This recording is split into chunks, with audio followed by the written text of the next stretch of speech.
Debate Bola 4 Linhas navega mar adentro com a caravela do Vasco da Gama, que depois de 22 rodadas retornou à liderança do Campeonato Brasileiro. A derrota do Corinthians para o Santos no domingo valorizou ainda mais a goleada vascaína para cima do Grêmio. 4-0 em São Januário. Elton, Diego Souza, Éder Luiz e Fagner mostraram a afinação da equipe no jogo de sábado. E de cara mando aqui para a mesa. Vai ser difícil tomar a liderança do time vascaíno? Olha, ô Vinícius, do jeito que está esse campeonato, não dá nem para dizer se vai ser fácil ou se vai ser difícil, né? Porque com tantos candidatos que a gente tem ao título, né? Realmente é muito difícil mesmo. Mas é aquela tal história. O Vasco é um dos principais candidatos, eu acho. Sem dúvida nenhuma. Porque tem um bom time, tem um bom elenco, entendeu? E agora, de uns tempos para cá, esse elenco começou a jogar bem em casa. E isso daí tem sido o fator preponderante para que os times que podem se considerar candidatos a título realmente ou sejam, né, candidatos a título. Fernando Diniz falou de apoio da torcida, né? E de ganhar em casa. Dessa vez a torcida não pareceu tão ansiosa, né, Bruno Ávila? Talvez seja por isso que o Vasco tenha metido 4-0 no Grêmio, né? A torcida foi lá, torceu, não cobrou um gol no primeiro segundo do jogo. É verdade. E aí o time teve tranquilidade para jogar o futebol que sabe, né? E fazer 4-0. Aliás, torcida que foi em muito mais número do que disseram, né? Disseram que foi 16 mil, não sei o quê. 16 mil pagantes, 19 mil presentes. Mas não tinha só 19 mil presentes mesmo. Tinha pelo menos uns 25 mil. Não sei. Olhômetro. No olhômetro talvez dê essa impressão mesmo. Agora, teve Até o lado do Grêmio estava lotado? Estava lotado de gremistas. Então, de gremistas, lógico. Até a pé nós iremos e eles foram do Rio Grande do Sul até São Januário. E voltaram de 4, né? Ai, Fernando Diniz e seus trocadilhos. Agora, mandou bem, Fernando Diniz. A Miriam Barbosa aí. Miriam, depois teve o início arrasador, o Vasco teve a arrancada do Éder Luiz, um passe perfeito pro Elton, só desviar. Você acha que os dois, essa dupla aí, tá justificando uma titularidade? Eu acho que sim. Na verdade, o Vasco, eu sempre falei, o Vasco, ele é chato, ele é um time chato. Quando ele começa a perder, ele só perde. Mas quando ele cisma de ganhar, o negócio vai É uma beleza, né? Então, começou agora, olha, segurem o Vasco, hein, porque ele vai sair atropelando mesmo. Olha, cravou aí a Miriam Barbosa, que tá tá lesionada aqui, tadinha, tá com problema de coluna. Ela tá, mesmo assim, ela tá botando fé no Vasco mesmo, que o Vasco vai atropelar. Nem com problema de coluna ela tira o pé da dividida, né? Sem dúvida. Sem dúvida. Mas você acha que o Elton pode ser o titular? O Alexandro já perdeu a vaga? Não. Eu acho que ainda tem muita coisa a decidir. Eu ainda quero ver mais. Pra falar. Eu acho que o Vasco ainda se ressente de um camisa 9. Eu acho que o Elton ele tem muito cara de camisa 18. Olha, o Vinícius, eu acho que esse camisa 9, o Elton, ele tá fazendo gols. Ao contrário do Alexandro. O Alexandro, ele não tava fazendo gols. Mas o Alexandro, ele voltava um pouquinho, né? Passava a bola para os outros, tal. Ele fazia assistências. O Elton não. O Elton ficava parado. O Alexandre jogava mais pro time. O Elton, se o time não estivesse jogando, o Elton não aparecia, né? Exatamente. Ele é aquele que a gente fala muito em off, né? Que se não faz gol é o pior do jogo. Exatamente. O Elton já chegou a 7 gols no campeonato, né? Sim. Então, olhando os números, o Elton tá bem melhor que o Alexandro, né? O Vasco, depois desse gol, ele teve um controle da partida que foi colocado em risco apenas pelo nervosismo do Dedé. Foi de assombrar o nervosismo Era dele. super No aparente, início né? do jogo. Era muito aparente o nervosismo dele. Sim, no início do jogo. Porque depois que ele tomou o cartão amarelo, ele baixou a bolinha dele e se tranquilizou. Esfriou um pouquinho. Não baixou muito, não. Ele ficou nervoso depois que marcaram a falta. Ele foi quase para cima do árbitro. Aí tomou o cartão amarelo. Logo em seguida, teve o Escudeiro. Ele caiu na área, pediu pênalti. O Dedé pagou geral mesmo pra ele. Descompostura total, né? Mas foi pênalti o lance. Foi não. Não foi não, Bruno. Na minha opinião, foi pênalti, sim. Tem um bracinho do Dedé empurrando ele. Fica agora a dúvida só se aquele braço, aquela força que ele usou, foi suficiente para derrubar o Escudeiro. Não foi. Não foi. Não foi. Eu tava de frente pro lance, vi que realmente o Escudeiro deu aquela senhora valorizada. Exatamente. Concordo em gênero, número e grau com você, Vinícius. O Vasco recuou um pouco, aí o Grêmio equilibrou a partida. Aí se sobressaíram. Só que aí, nesse momento, eu acho que deu para perceber como o time do Vasco estava muito bem na marcação. Sim. Porque alguns jogadores se sobressaíram. O Rômulo estava soberano nos desarmes. O Rômulo fez uma partidaça. O Rômulo, o Felipe Bastos também fez uma partida muito boa. O próprio Alan, né? Alan fez... Isso. O Alan mas o Alan entrou no segundo tempo. Entrou, né? Só no finzinho do jogo para segurar. O Fagner jogou muito. O Fagner, o Eduardo Costa, que eu ia falar. O Eduardo Costa fez uma boa partida também. Pois é, um jogador que é considerado jogador butinudo e que Sim. estava acertando todos os passes. Foi surpreendente, assim, ver a atuação dele. E não foi tão butinudo assim, né? Agora, o Rômulo, que tá jogando muito bem atualmente, está numa grande fase. Vocês acham que ele tem chance de ser convocado novamente? Acredito que sim. Eu também acho. Porque diante da partida que ele fez contra o Grêmio, o Mano Menezes convocou ele sem estar jogando tão bem assim, né? Agora, jogando a partida que ele jogou contra o Grêmio, lógico que ele tem chances. Você acha que titularidade ainda é meio difícil porque esse lado aí é mais complicado, assim, porque a disputa é muito grande, né? Sim. A posição de meio de campo, né? Essa posição é muito bastante disputada, né? Mas a convocação pode pintar com certeza de novo. Aí veio, continuando a falar da partida, o Diego Souza recebeu um passe do Felipe Bastos e marcou um segundo gol, fazendo tudo o que ele não fez no domingo contra o Figueirense. É verdade. E o Diego Souza, aliás, fazendo tudo o que ele não fez nos últimos jogos, né? Fazendo gol, dando passe para gol, participando de outro gol. Diego Souza jogando um bolão diante do Grêmio. Jogou muito bem o Diego Souza. Detalhe que o gol dele, ele deu um drible maravilhoso, coisa de craque no zagueiro do... No Ed Carlos. No Ed Carlos. Sim. E soltou o pé pra cima do Vitor, né? Realmente na verdade. saída do Vitor, ele deu aquele chute assim raivoso, né?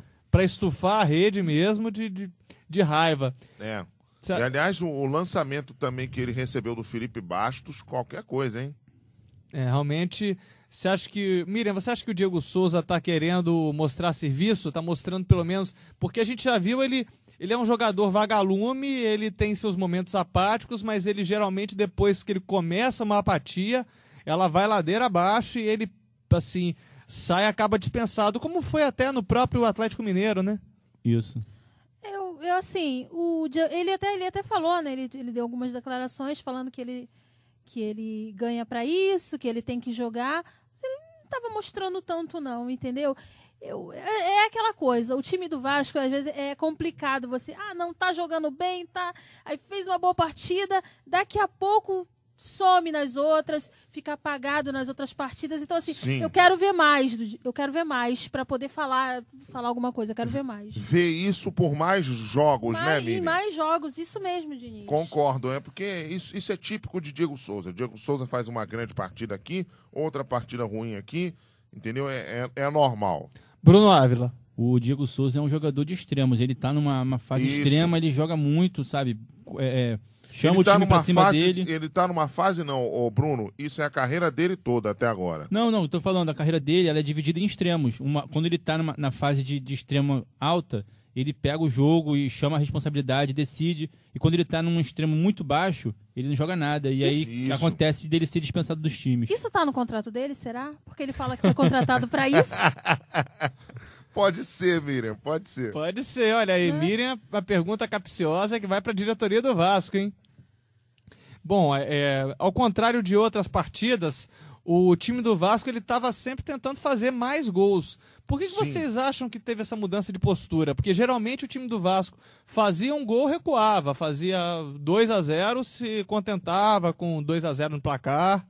Você sabe por quê? Porque o meio de campo do Vasco, ele jogou bem tanto na marcação quanto na armação. Porque o Felipe Bastos, como eu falei, fez uma boa partida. O Felipe Bastos, ele ajudou um pouco o Diego Souza na armação do jogo. Entendeu? Ele pode não ser um bom armador, mas ele tentou ajudar um pouquinho. E isso foi importante, né? Para que o Diego Souza não ficasse sobrecarregado. E os dois laterais, principalmente o direito, o Fagner foi muito bem no jogo, né? Afinadíssimo com o Éder Luiz, né? É verdade, Fagner, né? Afinadíssimo. Enfim, vocês entenderam, né? Até o Gilmar, rapaz, até o Gilmar fez um bom jogo. Para vocês terem uma ideia do como o Vasco jogou bem. Aí veio o início do segundo tempo, o Vasco já marcou o terceiro gol. Só para Pois não, Diniz. completar, até o Pois não, Gilmar, Diniz. porque o Gilmar é um jogador de meio de campo, né, deslocado para a lateral esquerda. Agora, falando do início do segundo tempo, o Vasco já marcou o terceiro gol. Um lançamento do Diego Souza, encontrou o Fagner na direita. O Fagner cruzou, aliás, quando a noite está boa, qualquer coisa que pode dar errado, acaba dando certo. É verdade. Não sei se vocês repararam também, mas o Elton escorregou. Na hora de chutar, ele escorregou, a bola sobrou para o Éder Luiz. É verdade. Qualquer coisa que pode dar errado, dá certo, né? Inclusive um lançamento espetacular do Diego Souza, né? Que o Diego Souza não é um jogador de fazer muitos lançamentos, né? Inclusive o Éder Luiz fazendo gol, né, rapaz? Que é uma coisa que no Vasco tem se tornado até comum, mas nos outros clubes não era, né? Ele era mais de carregar a bola e geralmente perdeu o gol na cara porque estava cansado. Ou dar uma de garçom, né? Ou então ele dava uma de garçom. Ele dominava, limpava o meio time e passava para alguém fazer o gol. É verdade. Aí ele conseguiu, né, o terceiro gol logo de cara, logo aos 2, 3 minutos. Foi aos 4, junto com... Assim como aconteceu no primeiro tempo, né? 4 minutos 1-0 e 4 minutos 3-0. E aí parecia que já estava anunciando que ia ser 4-0, né? É verdade. E que o Grêmio iria cair de 4, né? E 4 vezes 4, 16. Novamente, Diego Souza, 16 minutos. Fez uma bela jogada. Aí, na hora de chutar, o Fagner deve ter pedido licença para marcar. Deu um chute bonito que venceu o Vitor e fez o quarto gol. O Fagner, que era o número 2, que 4 dividido por 2 é 2, né? Não, mas ele é o 23. Porque normalmente lateral direito é o número 2, né? Ele era o 23. Do lado Desculpa, gente. Relaxa. Do lado do Grêmio, destaque para a luta do Escudeiro. Achei uma boa partida do Escudeiro enquanto ele tentou. Esse Escudeiro é bom jogador, sabia? Bom jogador, sim. E olha... Ele vai dar trabalho. Ele. Vai dar trabalho, sim. Já tá dando trabalho, né? A alguns times, né? Você sabe de que time que ele veio? Não. Não me recordo também, não. Não. O Grêmio fez um bom primeiro tempo. A verdade é essa, né? O Grêmio incomodou o Vasco no primeiro tempo. Mas a marcação do Vasco estava bem encaixada. Isso dificultou um pouco a vida do time do Celso Roth, né? O restante do time, o problema também é que o Douglas, que era o jogador fundamental, ele estava muito apagado em campo. Muito bem marcado também, né? Exatamente. E aí complicou a vida, né? Porque você contar, por exemplo, com o Fábio Rockenbach para armar o time é complicado, né? Fábio Rockenbach, mais uma vez, bastante violento. Como sempre, né? Certas horas até um pouco com a conivência do árbitro. O Flávio de Sá, aliás, deixar um abraço aqui para ele disse-me há uns 2, 3 programas atrás que o Fábio Rockenbach era o jogador que mais tinha cometido faltas no campeonato. Eu não sei por que eu não me surpreendi com isso. Por que será, né? Agora, o lado esquerdo gremista do Grêmio tava um desastre. O Júlio César, que saiu do Fluminense, foi lá pro Tricolor, mudou de Tricolor, agora tá no Tricolor Gaúcho. Eu também não sei por que eu não me surpreendo com isso. O Júlio César levou um passeio. O time do Vasco dava tchauzinho até pra ele. O Júlio César já levava passeios constantemente no Fluminense, né? Agora no Grêmio também. Ou ele dá passeios, como ele deu no jogo do São Paulo, né? No Grêmio São Paulo, que aliás o Maurício Noriega disse que ele driblou o Pires, a xícara, driblou tudo, né? Ou ele leva passeios, como ele levou no jogo do Vasco. Bruno Ávila.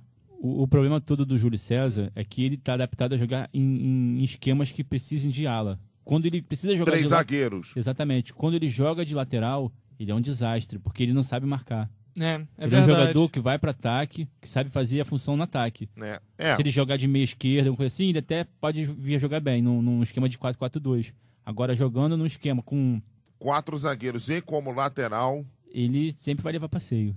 A zaga gremista também muito frágil, a dupla Simon e Ed Carlos, um terror. Ed Carlos voltando ao tempo de Fluminense, né? É verdade. Aos maus tempos de Fluminense, até pra dizer a verdade. Ele me surpreendeu na época que ele estava jogando no Cruzeiro, que ele tinha voltado à época de São Paulo dele. Sim, muito. Tava jogando muito bem, e não sei por que saiu do Cruzeiro. Até estranhei ver ele no Grêmio há um tempo atrás. Agora, por que tá com falta de opção o elenco gremista? Por que tanta falta de opção? Não entendi como é que a diretoria, o time que disputou a Libertadores, está jogando tão mal assim. Tá certo, vinha no embalo de 3 vitórias seguidas, mas ainda tem esses erros assim, esses erros pontuais, uma lateral esquerda tão ruim, a dupla de zaga que não inspira nenhuma confiança. O próprio meio de campo também, né? Apesar de ter o Douglas. E só.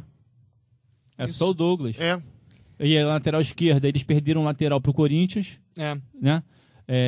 Qual a outra posição? A dupla de zaga. A dupla de zaga. O Rafael Marques saiu do Grêmio. Do Grêmio, Então, quer dizer, jogadores que estavam servindo para fechar as brechas do time, exatamente, saíram e agora eles não têm ninguém para colocar. E para fechar o círculo de horrores, o ataque, né, também, que tem André Lima, né? Não, André Lima, não dá pra confiar. Que, mais uma vez, apagadíssimo. É o jogador vagalume. É mais um jogador vagalume que fica apagado um dia inteiro e, de repente, na madrugada ele vai lá, faz 3 golzinhos e depois some de novo. Depois pede música no Fantástico. Isso. Agora, Gente, olha só, rapidinho. Diga. Pois não. Não tá... Gente, olha só. Já parou pra pensar de tanto jogador que tá recebendo pra não fazer nada? É uma brincadeira isso. E quantos jogadores na Série B que estão fazendo bonito e nada. E nada, é verdade. É só por não ter marketing, não ter nome, o jogador fica na Série B. E outra coisa, estigma de dizer que é jogador de segunda divisão.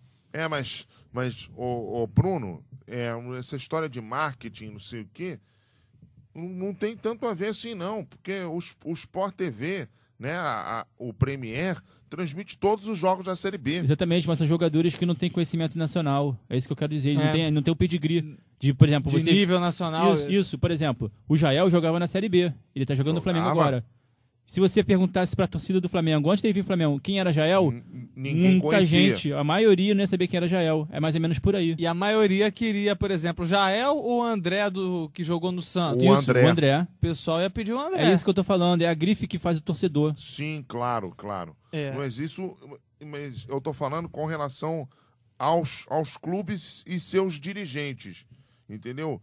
Os dirigentes têm que ter acesso aos jogos da Série B. O problema é que eles contratam por indicação do empresário. É verdade. Mas todas essas desculpas, tipo assim, eu, né, uma menina, uma mulher que gosta de falar de futebol, Cara, assim, é muita raça de jogador que não estava... Antigamente, eles forçavam uma contusão pra dizer que não estavam jogando. Agora não, tá na cara de pau. Vai e joga quando quer, e quando não quer, não joga mesmo. É A verdade. gente tá na hora de Exato. começar a repensar ela as não coisas. tem medo de entrar em dividida, hein? Isso, agora, muitos clubes são reféns de jogadores. Sim, bastante. E aí é por isso que isso acontece. Agora, o que chamou a atenção também foi É a Miriam sem medo. Miriam sem medo. Agora, o que também foi curioso, né? Foi a postura do Celso Roth. Quando o time tomou o segundo gol, começou a gritar: não tem mais jogo, não tem mais jogo. Olha, uma equipe que vinha de 3 vitórias consecutivas, que vinha no embalo, chegar nessa do não tem mais jogo, não tem mais jogo. O problema é o seguinte, que com o Celso Roth, os times, quando jogam fora de casa, nunca tem jogo. Entendeu? O problema é esse. O problema é que o time dele fica tão retrancado quando joga fora de casa que nunca tem jogo. Entendeu? Aliás, Celso Roth é recebido com muito carinho em São Januário. Ele que saiu do Vasco de uma hora para outra, depois de 5 partidas. Persona muito grata lá, né? Nossa, foi chamado de mercenário e, inclusive, algumas ofensas mais assintosas. E agora ele arrumou uma encrenca com o São Paulo, né? O dirigente São Paulino até falou que ele se ofereceu para treinar o São Paulo. Exatamente, olha. Celso Roth cada vez mais persona não grata, eu acho que ele vai ficar oscilando, Grêmio, Inter, Grêmio. Uma vez ou outra ali um Atlético Mineiro, né? Um time de repente aqui do Rio de Janeiro e... Um time daqui do Rio que não tenha sido treinado por ele. De repente ele já treinou o Botafogo? Acho que já. Fluminense. Né? O Fluminense não. De repente talvez o Fluminense então possa ser a próxima vítima da retranca do sexy Roth, como diria no pessoal do Rock Bola. É verdade. O Celso Arroto. Voltando a falar do time do Vasco, vocês acham que onde que tem vaga pro Juninho e pro Felipe? Ainda mais depois desse jogo que o Vasco venceu dessa forma. Lugar do Felipe Bastos. Mesmo jogando a bola toda, ele não tem a experiência do Felipe e do Juninho. Exatamente. Então, vocês alternariam Juninho num tempo, Felipe no outro? Eu, assim, a princípio eu colocaria os dois. Também. Se não desse certo, aí eu alternaria. Eu, sinceramente, acho que o Juninho rende melhor de segundo volante do que de terceiro e quarto homem. Tá comprovado isso já, né? Já comprovou Vasco e Palmeiras, que o Vasco ganhou por 1-0, enquanto os dois estiveram nessa posição, comprovou. Até mesmo no Corinthians e Vasco, que o Corinthians venceu do Vasco, o Juninho foi, pra mim, um dos melhores jogadores do Vasco. Falta do Juninho. Isso, foi um dos melhores jogadores do Vasco. Na derrota do Vasco pro América mesmo, o Juninho foi melhor do Vasco. E não deu para entender a alteração. Principalmente porque o Juninho, embora digam que ele está cansado, isso aí não é comprovado, não. Você vê ele com um vigor dentro de campo, correndo, batalhando, que fica até difícil de acreditar que ele está cansado. Pô, muito jogador, então tinha que estar cansado, hein? Porque se cansado é fazer o que ele está fazendo. E aos 36 anos de idade, meu amigo. Tem muito jogador de 20 anos com a língua de fora aí depois de um tempo. E eu vou ser repetitivo mais uma vez, ganhando R$600 por mês. Enquanto jogador que ganha 6 mil, 60 mil, 200 mil e não faz 10% do que o Juninho faz. 600 mil. É verdade. É verdade. Agora, eu acho que é a vaga sim para o Juninho e para o Felipe, mas principalmente esperar um Felipe que esteja com bom ritmo de jogo, importante como foi nesses últimos tempos do Vasco, porque o Felipe que voltou do Catar, eu não sei se ele vai sentir muita lesão, o Felipe, esse tempo de inatividade. Vocês acham que ele pode correr o risco, principalmente porque, embora ele não seja tão veterano, ele é um meia clássico, ele joga de maneira mais cadenciada. E isso daí, ô Vinícius, eu acho que beneficia ele, porque ele é um jogador mais lento, então... Ele pensa mais o jogo, ele tem tempo de pensar mais o jogo. Exatamente, ele sempre teve um pouco mais de inteligência, né? O Juninho também, sempre foram jogadores inteligentes. E você vê, quantas contusões o Felipe teve ao longo da carreira? Foram poucas. Pouquíssimas mesmo. Entendeu? Então, isso daí beneficia na hora de você ter uma contusão ou não ter. Mas vocês acham que não arrisca o Vasco perder um pouco em marcação? Bom, arrisca o Vasco a tornar o time mais lento, né? Do meio de campo para frente. Perdeu um pouco em marcação? Perde um pouco em marcação, sim. Mas ganha em termos de qualidade técnica, né? É verdade. Eu acho que sim, que o futebol ele pode ser rápido para alguns times, mas para o time do Vasco pode ser um jogo mais pensado com o Felipe. Pode. E assim, como já dizia um livro que eu li, né? A bola corre mais que os homens. Então, se o jogador parar, pensar a jogada e executar ela com perfeição, não precisa correria, é botar a bola certo para o atacante para ele fazer o gol. O jogador tem que fazer a bola correr, né? E até porque a gente vai falar mais já do jogo do clássico, né? Botafogo e Flamengo. O meio de campo do Botafogo ficou mais lento, mas isso daí não alterou em nada. Não alterou muito, não. Vasco e Atlético Goianiense, torcida vascaína quer saber o que esperar dessa partida. Vou jogar essa aqui pra mesa. Bom, esperar um jogo duro pro Vasco, né? Mas duro assim, no sentido de um jogo bom, né? No sentido de um jogo bom, porque o time do Atlético Goianiense é bom, entendeu? Bem arrumadinho, entendeu? Que é complicado de ser vencido, né? Há jogadores também que de boa têm qualidade. Sim, tem o Juninho, o Vitor Júnior, né? Tem o craque Pituca, né? Como diria o Fernando que fez Quaresma, um gol no Flamengo, né? Fez gol no Flamengo. Até isso o Flamengo consegue, né, rapaz? Levar gol do Pituca. Flamengo, né? Em momento de Botafogo. Que maldade. Como assim? É que dizem, né, que há coisas que só acontecem ao Botafogo. Isso daí foi um feito que caberia... Bruno, você tá afiado hoje, hein, Bruno? Há coisas que só acontecem, que também acontecem com o Flamengo, né? Um desses é o tomar gol do Pituca. Bom, mas, olha, eu acho que o Vasco vai ganhar o jogo. Mesmo o jogo sendo duríssimo. O Dedé não joga na partida, tomou 3º cartão amarelo. Esse vai ser um problema. Porque provavelmente vai entrar o Vitor Ramos no lugar dele, né? E o Vitor Ramos está muito hostilizado pela torcida. E além disso, o ataque do Atlético Goianiense é rápido, né? Bastante. É rapidinho, então vai ser um problema. O perigo desse ataque é o Anselmo, né? É o Anselmo e o Vitor Júnior também. Isso. Vitor Júnior é muito veloz, já mostrou em outras enpartidas.